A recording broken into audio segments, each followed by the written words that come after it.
Diwali winner అనే team మొత్తం తెగ హంగామా చేస్తున్నారు. సో అది నిజమా కాదా ఈ వీడియోలో చూద్దాం. రీసెంట్గా రిలీజ్ అయిన కే ర్యాంప్ మూవీ రివ్యూ గురించి అయితే చూద్దాం ఈ వీడియోలో.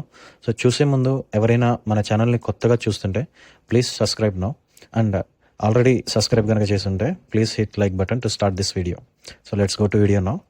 కిరణ్ అబ్బవరం యాక్ట్ చేసిన movie K ramp. So Diwali స్పెషల్గా ఈ మూవీ అయితే రిలీజ్ అయింది.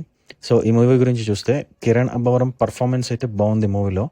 స్టోరీ లైన్ చాలా రొటీన్ అనిపించింది, బట్ కామెడీ అయితే కొన్ని చోట్ల బాగానే వర్కౌట్ అయింది. ఫస్ట్ హాఫ్ సంగతి వస్తే ఫస్ట్ హాఫ్లో racing sequence, visuals and hero attitude స్టైలిష్గా ప్రజెంట్ చేశారు. బీజిఎం, కెమెరా వర్క్ కూడా చాలా ఎనర్జెటిక్ ఫీలింగ్ అయితే ఇస్తాయి. సెకండ్ హాఫ్లో ఎమోషన్ సైడ్ ట్రై చేశారు.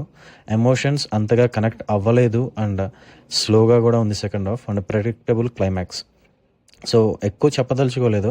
బాటమ్ లైన్ వచ్చేటప్పటికి కిరణ్ అబ్బవరం పర్ఫార్మెన్స్ తనని ఇష్టపడే వాళ్ళకి బాగా నచ్చుతుంది. So compare to previous movies ఇందులో పర్ఫార్మెన్స్ అయితే బాగుంది అని చెప్పాలి, అండ్ చాలా ఎనర్జెటిక్గా కూడా ఉంది. అండ్ ఆ క్యారెక్టర్కి కరెక్ట్గా సరిపోయాడు, and worth watch for fans. So coming to normal audiences, so common ఆడియన్స్కి మూవీ పర్లేదు, ఏదో టైం పాస్ ఒకసారి మూవీని చూడొచ్చు. కొన్ని కామెడీ సీన్స్ కోసం ఒకసారి అయితే ట్రై చేయొచ్చు. కొత్తగా కావాలి, రొటీన్ అస్సలొద్దు, మూవీ చాలా ఎంగేజింగ్గా ఉండాలి, ఇంట్రెస్టింగ్గా ఉండాలి అనుకునే audience so try to skip this movie. And ఇది నా పర్సనల్ ఒపీనియన్ మాత్రమే. మీకు ఎలా అనిపించిందో ప్లీజ్ కామెంట్ చేయండి. సో స్టార్స్ లేని రివ్యూ సిస్టమ్ మన ఛానల్, నో స్టార్ రేటింగ్.